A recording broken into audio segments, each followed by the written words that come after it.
الحمد للہ رب العالمین والصلاة والسلام علی سید الانبیاء والمرسلین قال اللہ تعالی وتبارک فی القرآن المجید والفرقان الحمید بسم اللہ الرحمن الرحیم تلک الرسل فضلنا بعضهم على بعض منهم من کلم اللہ ورفع بعضهم درجات صدق اللہ مولانا العظیم صدق رسولہ النبی الکریم الرؤوف الرحیم اللہم نور قلوبنا بالقرآن وزین اخلاقنا بالقرآن وادخلنا الجنة بالقرآن ونجنا من النار بالقرآن قال اللہ تعالی وتبارک فی شان حبیبہ مخبرا وآمرا ان اللہ وملائکتہ یصلون علی النبی یا ایھا الذین آمنوا صلوا علیہ وسلموا تسلیما الصلاۃ والسلام علیک یا رسول اللہ وعلی آلک واصحابک یا محبوب اللہ الصلاۃ والسلام علیک یا نبی الرحمہ وعلی آلک واصحابک یا رسول الملاحم یا صاحب الجمال و یا سید البشر من وجهک المنیر لقد نور القمر لا يمكن الثناء كما كان حقه بعد از خدا بزرگ توئی قصہ مختصر تمام حمد و ثنا تعریف و توصیف اللہ جل مجدہ الکریم کی ذات بابرکات کے لیے جو خالق کائنات بھی ہے اور مالک شہنشاہات بھی.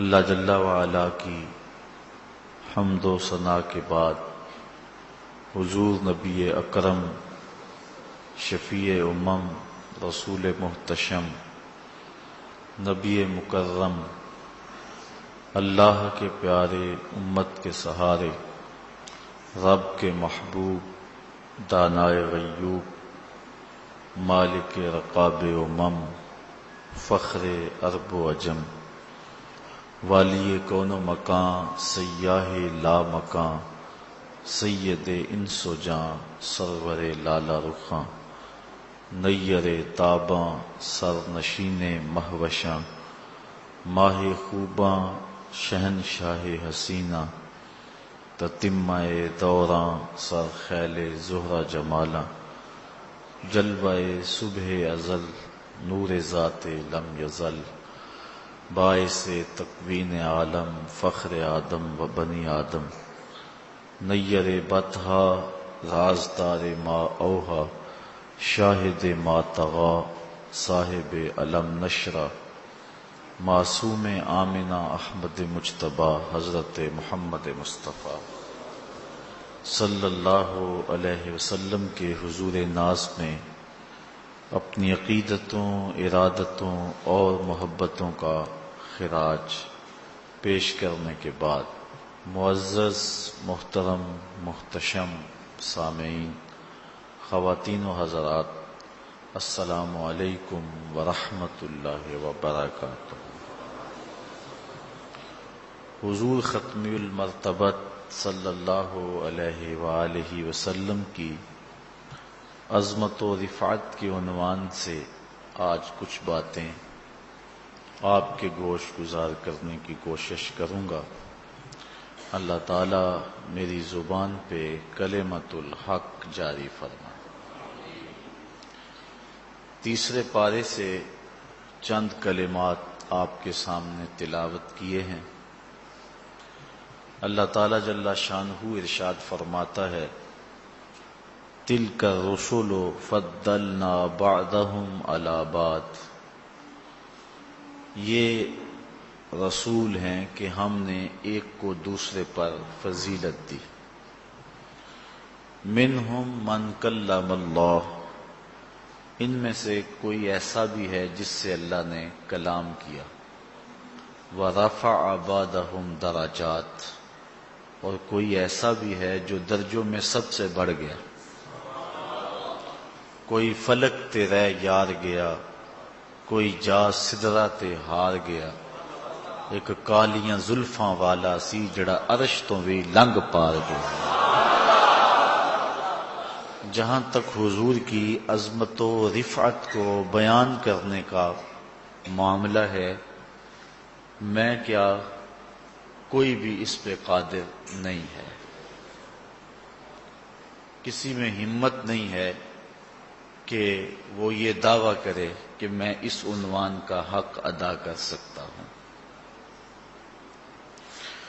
لیکن اس کے باوجود ہر بندہ کوشش کرتا ہے کہ میں حضور کے مدح خانوں میں، حضور کے ثنا خانوں میں اپنا نام لکھوا لوں۔ ابن تیمیہ نے لکھا ہے کہ حضور علیہ السلام کی مدح و ستائش اور تعظیم و توقیر کا بیان کرنا یہ دین قائم کرنے کے مترادف ہے، اور اگر یہ وظیفہ اور یہ کام رہ گیا تو سمجھ لو دین گر گیا۔ جس دین میں حضور کی عظمتوں کا بیان نہیں ہے وہ دین ہی نہیں ہے۔ ہمارے ساتھ جو ظلم ہوا وہ یہ ہوا، اقبال کے بقول عہد ما راز ما بیگانہ کرت، از جمال مصطفیٰ بیگانہ کرت۔ ہمارے عہد نے ہمیں ہم سے دور کر دیا، اس لیے کہ ہمیں حضور کے جمال سے دور کر دیا۔ امت حضور کی دہلیز پہ رہے تو سر بلندی ملتی ہے۔ علامہ اقبال نے اپنا سارا فلسفہ 2 لفظوں میں نچوڑ دیا، کی محمد سے وفا تو نے تو ہم تیرے ہیں، یہ جہاں چیز ہے کیا لوح و قلم تیرے۔ تو یہ ایک اہم فریضہ ہے جس کو امت کے ہر اس شخص نے ادا کیا جس کو دین کی سمجھ ہے۔ حضور علیہ السلام کی مدح و ستائش، حضور کی تعریف و توصیف۔ گو ہر شخص یہ جانتا ہے کہ یہ میرے بس کا روگ نہیں ہے۔ حضرت حسان بن ثابت رضی اللہ تعالی عنہ کہتے ہیں، ما ان مدحت محمدم بمقالتی لیکن مدحت مقالتی بمحمدی۔ لوگوں میں اپنے شعروں سے حضور کی مدح نہیں کرتا، بلکہ جب حضور کا نام لیتا ہوں میرے شعروں میں حسن آ جاتا ہے، میرے شعروں میں مٹھاس آ جاتی ہے، میرے شعروں میں جمال پیدا ہو جاتا ہے۔ تو کوئی اس کی طاقت نہیں رکھتا۔ حضرت عمر بن عاص رضی اللہ تعالی عنہ سے ایک طویل روایت مروی ہے جس کے اندر وہ اپنا قصہ اور حضور کے ساتھ وابستگی کی کہانی سناتے ہیں۔ اس کے 2 لفظ سنیے، وہ فرماتے ہیں لو سئل تو ان آصفہ ما اتقت، آپ فرماتے اگر تم مجھے پوچھو نا کہ حضور کے وصف بیان کرو تو میں کہوں گا میرے میں طاقت ہی نہیں ہے، میرے میں ہمت ہی نہیں ہے۔ اسی کی ظہوری نالے ساڈا کی بیان ہے، او دیاں تے صفتاں دا نات خاں قرآن ہے، صورتاں سپارے رنگ نبی دے جمال دا، لب کے لے آواں کتھوں سونا تیرے نال دا۔ کسی میں یہ ہمت ہی نہیں ہے۔ میں اور آپ حیثیت ہی کیا رکھتے ہیں؟ اس امت کا سب سے بڑا شخص نبیوں کے بعد حضرت ابو بکر صدیق رضی اللہ تعالی عنہ، ان سے حضور نے ایک دن فرمایا یا ابا بکر لم یعرفنی حقیقتا غیر ربی، دو ٹوک فرما دیا، ابو بکر سن لو میری حقیقت کو میرے رب کے علاوہ کوئی بھی نہیں جانتا، کوئی پہنچ سکتا ہی نہیں ہے۔ اللہ اکبر۔ کتاب کا نام ہے النبراس، یہ علامہ سعد الدین تفتازانی علیہ رحمہ کی مصنفہ شرح عقائد نسفیہ کی تشریح ہے، جو علامہ عبدالعزیز فرہاروی رحمۃ اللہ تعالی علیہ نے تصنیف کی ہے۔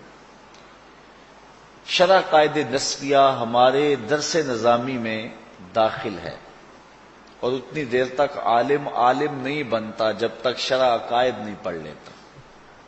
اہل تشیع کے علاوہ جتنے بھی مکاتب فکر ہیں وہ شرح عقائد نسفیہ کو سبقاً پڑھتے ہیں۔ شرح عقائد کی تشریح ہے النبراس، اس میں لکھا ہے حضرت ابو الحسن رفاعی کا قول، کہتے ہیں ایک دن میں نے روحانی طور پہ پرواز کی، اور اس میں کوئی اختلاف نہیں ہے کہ کوئی شخص روحانی طور پہ پرواز کر سکتا ہے، بہت اوپر جا سکتا ہے، امت میں اس میں اختلاف نہیں ہے۔ تو کہتے میں نے روحانی طور پہ پرواز کی حتی صعدت فی الفوقانیات، یہاں تک کہ میں بہت اونچا چلا گیا، ایک عرش آیا، دوسرا عرش آیا، تیسرا عرش آیا، حتیٰ کہ میں 7 لاکھ عرش عبور کر گیا۔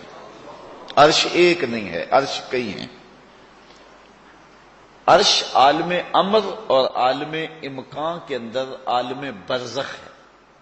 جب اللہ تعالیٰ دنیا پہ اپنی کوئی تجلی ڈالنا چاہتا ہے تو پہلے عرش پہ ڈالتا ہے، تجلیات الہیہ عرش سے چھن کے پھر دنیا پہ آتی ہیں، اگر ڈائریکٹ آ جائیں تو کوئی تاب ہی نہ لا سکے۔ یہی بہتر ہے کہ وہ پردے میں روح پوش رہے، وہ اگر پردہ اٹھا دے تو کسے ہوش رہے۔ تو عرش عالم برزخ ہے، اور عرش ایک نہیں ہے، عرش کئی ہیں۔ تو حضرت ابو الحسن رفاعی کہتے ہیں میں نے روحانی طور پہ پرواز کی حتی صعدت فی الفوقانیات، یہاں تک کہ میں فوقانیات میں چلا گیا، 7 لاکھ عرش عبور کیے۔ پھر آواز آئی ابو الحسن رفاعی کدھر آ رہے ہیں؟ تو میں نے عرض کی مالک معراج کی رات جس عرش کی چھاتی پہ میرے محبوب کے قدم لگے تھے، میں اس عرش کی تلاش میں نکلا ہوں۔ نہ سفر بشرط مال ہے، نہ طلب بقید سوال ہے، فقط ایک سیری ذوق کو میں بھٹک رہا ہوں کہاں کہاں۔ میرے دل کی یہ خلوتیں کئی بار سج کے اجڑ گئیں، مجھے بارہا یہ گما ہوا تم آ رہے ہو کشاں کشاں۔ کہا میں تو اس عرش کی تلاش میں ہوں کہ معراج کی رات جس عرش کی چھاتی پہ میرے محبوب کے قدم لگے تھے۔ کہتے جب میں نے یہ کہا تو آواز آئی ارجع لا وصول لک، ابو الحسن رفاعی پلٹ جاؤ، تم کروڑوں سال بھی پرواز کرو، جس عرش کی چھاتی پہ میرے محبوب کے قدم آئے ہیں تم کیا تمہارا خیال بھی نہیں پہنچ سکتا۔ یارو جس نبی کے قدم اتنے اونچے ہیں اس نبی کا سر کتنا اونچا ہوگا۔ مولوی کا تو دماغ خراب ہو گیا کہ ترازو گاڑ کے بیٹھ گیا، اور اس کو تول رہا ہے جس کو تولا نہیں جا سکتا، اس کو ناپ رہا ہے جس کو ناپا نہیں جا سکتا، جو عقل و خرد فہم و ادراک کے زاویوں سے برا ہے، کوئی حد ہے ان کے عروج کی؟ بالغ العلاب کمال، کون ہے جو اس محبوب کی کنہ تک پہنچے؟ کہا ارجع لا وصول لک، واپس پلٹ جاؤ، تم کروڑوں سال بھی پرواز کرو، لیکن جس عرش کی چھاتی پہ میرے محبوب کے قدم آئے ہیں تمہارا وہاں خیال بھی نہیں پہنچ سکتا۔ اللہ اکبر۔ حضرت بایزید بستامی کی سنیے، کہتے ہیں ایک دن مجھے شوق آیا کہ میں حضور کی عظمتوں کو تو دیکھوں، تو معرفت کے سمندر میں غوطہ زن ہو گیا۔ یہ کون کہہ رہا ہے؟ حضرت بایزید بستامی۔ بایزید بستامی کسی معمولی شخص کا نام نہیں ہے۔ حضرت داتا صاحب کشف المعجوب میں لکھتے ہیں تصوف کے 10 بڑے اماموں میں سے ایک امام کا نام بایزید بستامی ہے۔ سکر و صحف کی بحث میں مزید گفتگو کرتے ہوئے ارشاد فرماتے ہیں کہ یحییٰ بن معین نے حضرت بایزید بسطامی کو خط لکھا، اور جو لکھا حالت اپنی تھی لیکن لکھا بصیغہ غیب. کہا کہ حضرت اس شخص کی کیا شان ہے جس نے معرفت کے سمندر سے ایک جرعہ لیا، ایک گھونٹ پیا، اتنا نشہ آیا کہ ابھی تک ہوش ہی نہیں آ رہی. اپنی حالت لکھی. تو حضرت بایزید نے جو جواب لکھا حالت اپنی تھی لیکن لکھا بصیغہ غیب. کہا میاں تو اس کا حال پوچھتا ہے جس نے ایک گھونٹ پیا اور ابھی تک ہوش نہیں آ رہا، تو اس کا حال کیوں نہیں پوچھتا جو پورا سمندر پی گیا پھر بھی ہوش میں پھر رہا ہے. یہ ہیں بایزید بسطامی علیہ رحمہ. تیفور سے سفر کرتے ہوئے، بسطام سے سفر کرتے ہوئے 12 سال میں مکہ المکرمہ پہنچتے. اتنا لمبا سفر نہیں ہے لیکن اتنی دیر اس لیے لگی کہ ہر قدم پہ 2 رکعت پڑھتے تھے. 12 سال میں جب پہنچے اور پہلی نظر کعبۃ اللہ پہ پڑی تو حضرت بایزید بسطامی نے نگاہیں جھکا لی. مریدین نے کہا شوق و وارفتگی کے عالم میں کہاں سے چلے، اب اللہ کا گھر سامنے ہے، جی بھر کے دیکھتے کیوں نہیں؟ تو حضرت بایزید کہنے لگے اتنی دور سے پتھر دیکھنے تو نہیں آیا، اگر میں نے پتھر ہی دیکھنے تھے تو بسطام میں تھوڑے تھے. تو حضرت بایزید بسطامی نے پھر جب دوسری نظر اٹھائی کعبہ بھی دیکھا، کعبے والا بھی دیکھا، لیکن حضرت بایزید بسطامی نے پھر سر جھکا لیا. مریدوں نے کہا حضور اب کیا مسئلہ ہے؟ کہا جب وہ نظر آتا ہے تو یہ درمیان میں پتھر نظر کیوں آتے ہیں؟ تو جب تیسری نظر اٹھائی جدھر دیکھا اسی کے جلوے نظر آئے. یہ بایزید بسطامی کی کہانی سنا رہا ہوں. اقبال بھی خراج پیش کرتا ہے، کامل بسطام از تقلید فرد اجتناب از خوردن خربوزہ کر. ساری زندگی خربوزہ نہیں کھایا حضرت بایزید نے کہ سنت سے خربوزہ کھانا تو ثابت ہے، کھانے کے طریقے کی وضاحت نہیں ملتی. حضور نے توڑ کے کھایا ہے یا کاٹ کے کھایا ہے؟ توڑ کے کھانے لگتے خیال آتا کہیں کاٹ کے نہ کھایا ہو، کاٹ کے کھانے لگتے خیال آتا کہیں توڑ کے نہ کھایا ہو، اس ڈر سے کہ کہیں سنت رسول کی مخالفت لازم نہ آ جائے ساری زندگی خربوزہ ہی نہیں کھایا. اقبال کہتا ہے لوگوں جانتے ہو بایزید کو یہ مرتبہ اور یہ شان و شوکت کیسے ملی کہ وہ سلطان العارفین بنے؟ کہا کامل بسطام از تقلید فرد اجتناب از خوردن خربوزہ کر. وہ حضور کی اطاعت کا یہ جذبہ تھا جس نے بایزید کو کہاں سے اٹھا کے کہاں تک پہنچا دیا. یہ ہے مرتبہ حضرت بایزید بسطامی کا. اللہ اکبر. ان کے مناقب بہت سارے ہیں. حضرت بایزید بسطامی کی یہ روحانی پرواز ہے. کہتے ایک دن مجھے شوق ہوا کہ میں حضور کی عظمت دیکھوں، تو معرفت کے سمندر میں غوطہ لگایا. جہاں میری حد ہو رہی تھی، جہاں میری منتہائی پرواز تھی، جہاں میں ختم ہو رہا تھا، جہاں میری والناس تھی اور آقا کریم کی بھی الف لام میم تھی، جہاں میں ختم ہو رہا تھا اور مصطفیٰ بھی شروع ہو رہے تھے.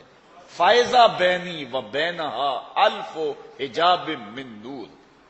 میرے نقطۂ انجام اور ادھر نقطۂ آغاز کے درمیان 1000 نور کا پردہ آ گیا. لو دنو تو خط وطن لہ ترک تو، اگر میں ایک قدم بھی آگے بڑھتا تو جل کے راکھ ہو جاتا.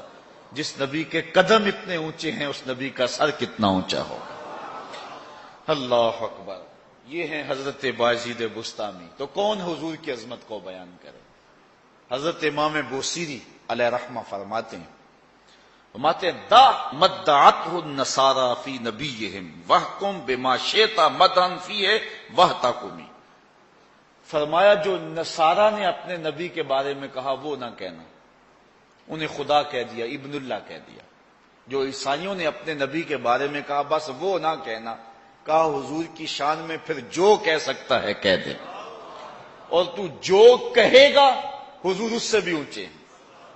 حضرت شاہ ولی اللہ محدث دہلوی رحمت اللہ تعالی علیہ فرماتے ہیں کہ آپ کے مادے کی آخری حالت عجز ہے.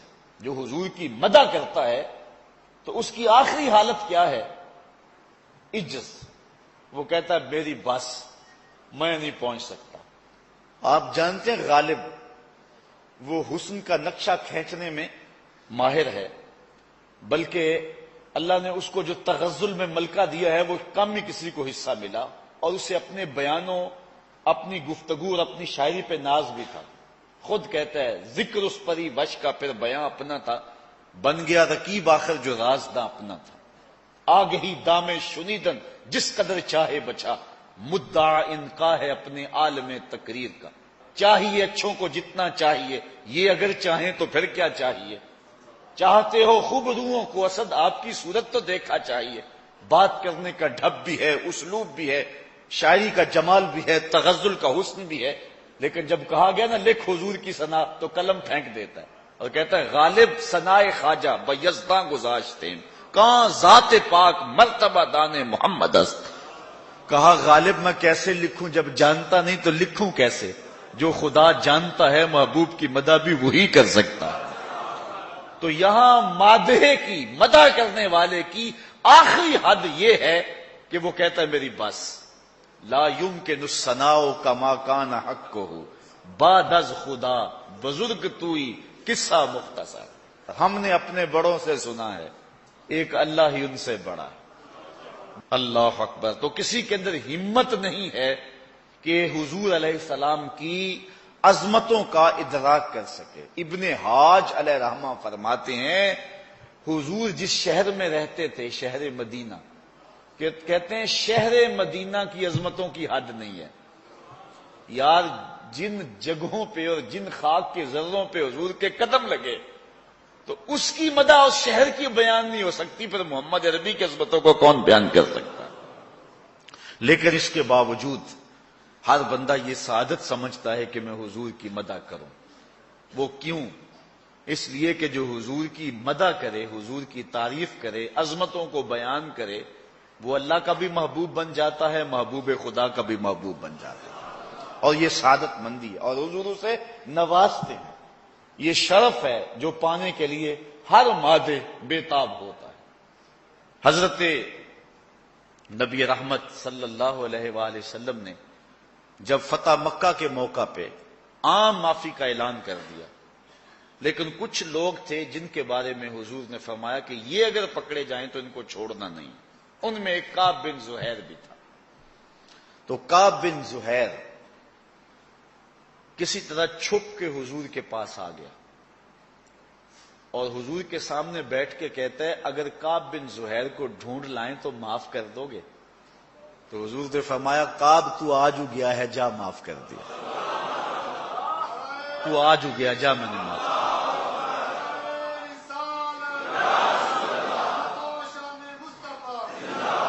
تو جو کعب تھا اب حضرت کعب بنا۔ عرض کی حضور اس زبان سے آپ کی حجب کہا کرتا تھا، اب اجازت ہو تو آپ کی نعت پڑھنا چاہتا ہوں۔ حضور نے فرمایا کعب ذرا ٹھہرو، ممبر بچھا لینے دو۔ ممبر بچھ گیا، حضرت کعب ممبر پہ بیٹھ گئے اور انہوں نے اپنا مشہور قصیدہ پڑھا بانت سعاد، اور جب اس شعر پہ پہنچے ان الرسول لنور یستضاء بہ مہند، ان الرسول لنور، بغیر کسی شک کے، بغیر کسی شبہ کے اللہ کے رسول نور ہیں۔ یستضاء بہ، ایسا نور جس سے پورا زمانہ چمک رہا ہے۔ مہند من سیوف اللہ مسلول، یہ اللہ کی تنی ہوئی تلوار ہے۔ اللہ اکبر۔ شاید اعلی حضرت اسی کا ترجمہ کیا ہے، چمک تجھ سے پاتے ہیں سب پانے والے، میرا دل بھی چمکا دے۔ حضرت کعب بن زہیر نے جب یہ شعر پڑھا نا تو روایات میں آتا ہے حضور نے اپنی چادر اتار کے حضرت کعب بن زہیر پہ پھینک دی، پھر ساری زندگی اس چادر کو حضرت کعب نے اپنے سینے سے لگائے رکھا۔ حضرت امیر معاویہ رضی اللہ تعالی عنہ نے حضرت کعب سے کہا 10,000 درہم لے لو، یہ چادر دے دو۔ اس دور میں 10,000 درہم کتنی قیمت بنتی ہے؟ کہا یہ نہیں میں دے سکتا۔ اور جب حضرت کعب بن زہیر کا انتقال ہوا تو حضرت امیر معاویہ رضی اللہ تعالیٰ عنہ نے 20,000 دراہم کے اندر اس چادر کو ان کے خاندان سے خریدا، اور پھر جب بھی کوئی بادشاہ تخت نشین ہوا کرتا تھا تو اعزاز یہ تھا کہ وہ چادر اڑا کرتا تھا۔ ایک اور صحابی ہیں حضرت نابغہ جادی رضی اللہ تعالی عنہ، بڑی طویل عمر پائی ہے، انہوں نے حضور کی شان میں لب کھولے اور شعر کہے اور کہتے گئے، حتیٰ کہ 200 شعر حضور کی شان میں کہے۔